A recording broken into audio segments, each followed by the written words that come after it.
भाजपा ने सपा के ही बागी विधायक को उतारकर बड़ा दांव चला, लेकिन इस बीच सपा भी कहीं ना कहीं खुद को मजबूत दिखाने की कोशिश में सफल हुई। कैसे, वो भी हम आपको दिखाते हैं आंकड़ों के जरिए। 368 में से भाजपा को 304 वोट जरूर मिले, लेकिन सपा के नरेंद्र वर्मा को 60 वोट मिले। दरअसल सपा के विधायकों की संख्या 50 से कम है, लेकिन 46 के बाद। लेकिन इस चुनाव में उसने 10 से ज्यादा दूसरे विधायक भी अपने साथ जोड़ लिए। माना जा रहा है कि इसमें बसपा के 8 बागी विधायकों के अलावा सीतापुर के विधायक भी मौजूद थे, उनका नाम भी इसमें शामिल बताया जा रहा है। तो ये 304 वोट नितिन अग्रवाल को मिले और 60 वोट नरेंद्र सिंह वर्मा को मिले, जो समाजवादी पार्टी के प्रत्याशी थे। 4 वोट रद्द भी हुए, तो कुल 368 वोट। अब इस समीकरण को समझना भी जरूरी है। देखिए, नितिन अग्रवाल के जरिए भारतीय जनता पार्टी ने वैश्य वोटरों को लुभाने की कोशिश की। गोरखपुर के मनीष गुप्ता हत्याकांड से चुनावी नुकसान की आशंका थी। 3% वैश्य वोटरों को लुभाने का भाजपा ने यह दांव चला। तो वहीं समाजवादी पार्टी ने कुर्मी समुदाय के नेता नरेंद्र वर्मा को अपना उम्मीदवार बनाया। 5% कुर्मी वोटरों को लुभाने का सपा का यह दांव था। अपना दल SKR वर्मा को समाजवादी पार्टी ने तोड़ा। कुर्मी पटेल वोटरों को लुभाने का अखिलेश यादव ने बड़ा कार्ड चला। चुनाव उनको पता था, संख्या बल उनके पास नहीं है, लेकिन प्रत्याशी को ऐसे चुना कि भारतीय जनता पार्टी के इस दांव को पटखनी दी जा सके। अभिज्ञान प्रकाश हमारे साथ जुड़े हुए हैं, नेशनल अफेयर एडिटर है, उत्तर प्रदेश की सियासत पर सालों से निगाह रखे हुए हैं। अभिज्ञान, देखिए, चुनाव डिप्टी स्पीकर का उत्तर प्रदेश की विधानसभा में, और लंबे अरसे बाद डिप्टी स्पीकर के लिए चुनाव हुआ।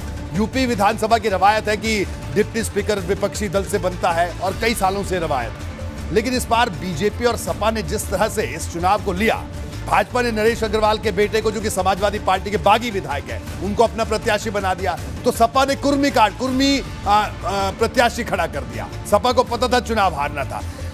विधानसभा का इसके बाद एक सत्र होगा, जो कि शायद 1 या 2 दिन का होगा, लेकिन उसके बावजूद चुनाव करवाया गया। नितिन अग्रवाल को उपाध्यक्ष की कुर्सी सौंपी गई। तो क्या इसे इस तरीके से भी देखा जा रहा है कि सीधे तौर पर वैश्य वोटरों को साधने की कोशिश थी इसके जरिए, कि कहीं बीजेपी को लगता था कि जो उसका कोर वोट बैंक है उसको और मजबूत किया जाए? क्या कहना है आपका? 3 पॉइंट्स, और तीनों आप ही के पॉइंट्स है, जिसको मैं आगे एक्सपैंड करूंगा।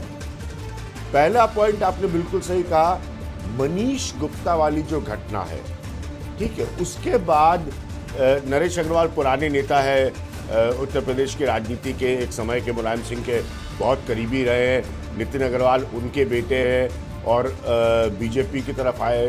तो ये सीधा ये सब छोटी छोटी जातियों के समीकरणों का टारगेट है।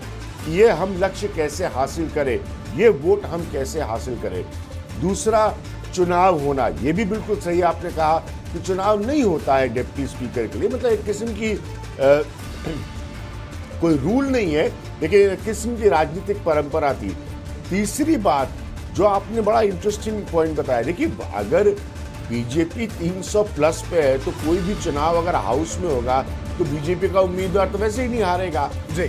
लेकिन इंटरेस्टिंग ये था कि समाज, जो आपने डाटा जो नंबर बताया वो बड़ा इंपॉर्टेंट था, कि समाजवादी पार्टी ने एक कुर्मी उम्मीदवार को खड़ा करके अपने नंबर्स में थोड़ा सा इजाफा किया, क्योंकि ये तो स्वाभाविक है ना, बीजेपी का कोई कैंडिडेट तो हार ही नहीं सकता है हाउस में, क्योंकि वो इतने बड़े बहुमत में है। तो ये सीधे तौर पर इसको जो असेंबली के बाहर हो रहा है, जो चुनावी माहौल बाहर हो रहा है, उसको असेंबली के भीतर लेके आया गया इस चुनाव के लिए। सिंबॉलिक था, इसमें कोई दो राय नहीं। आप कोई बड़े अब लंबे सेशंस नहीं होने हैं, सिंबॉलिक था, लेकिन दोनों साइड ने अपना अपना पॉइंट प्रूव किया इसमें।